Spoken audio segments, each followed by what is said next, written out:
man who invented the scam that stole billions. The story of Charles Ponzi. Imagine someone walks up to you and says, "Give me your money today and I'll double it in just 90 days." It sounds ridiculous, too good to be true, but over 40,000 people believed exactly that. In just a few months, one man became one of the richest people in America without creating a product, owning a factory, or making a real investment. His name was Charles Ponzi, and his scam became so famous that, more than a century later, it's still named after him. This is the unbelievable true story of the man who invented the Ponzi scheme. Charles Ponzi was born in Italy in 1882. Like millions of immigrants at the time, he dreamed of making it big in America. When he arrived in the United States, reality hit hard. He struggled to find stable work. He bounced between jobs, had little money, and even spent time in prison for forgery and other financial crimes. But Ponzi wasn't interested in working his way to wealth. He wanted a shortcut.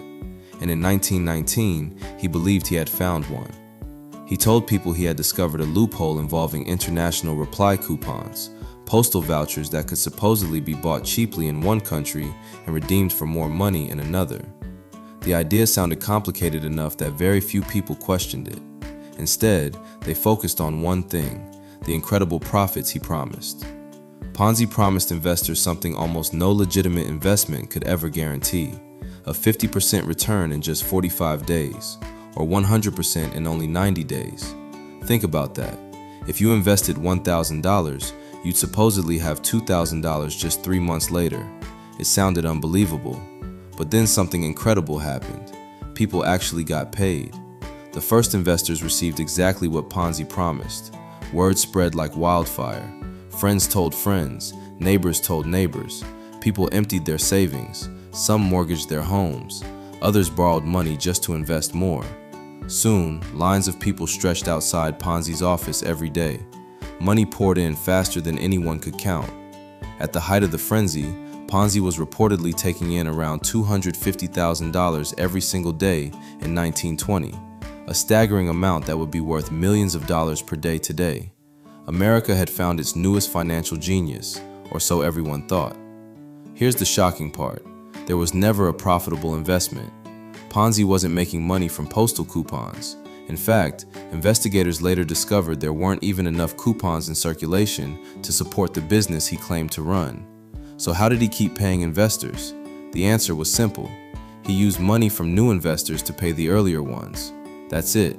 No secret investment, no magical business, just a constant flow of fresh money keeping the illusion alive. As long as new people kept investing, the system looked like it worked. And because early investors were getting paid, they convinced even more people to join. It became a cycle built entirely on trust. But every scheme like this has one fatal weakness.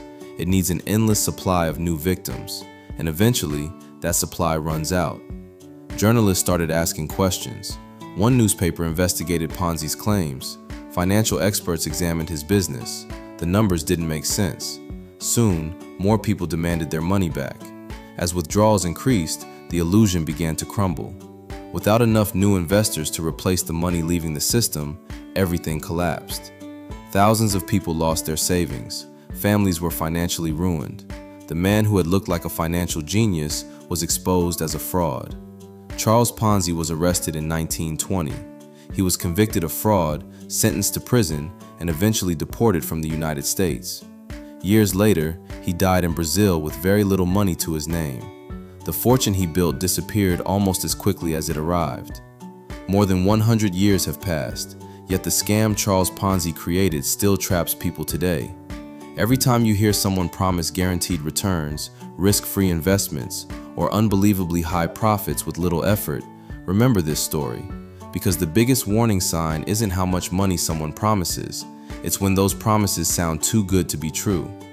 The next time someone claims they can double your money overnight, ask yourself one question: are they making money from a real business, or from the next person who walks through the door? Subscribe to my channel if you want to see more stories like these. Thank you, and I'll see you in the next one.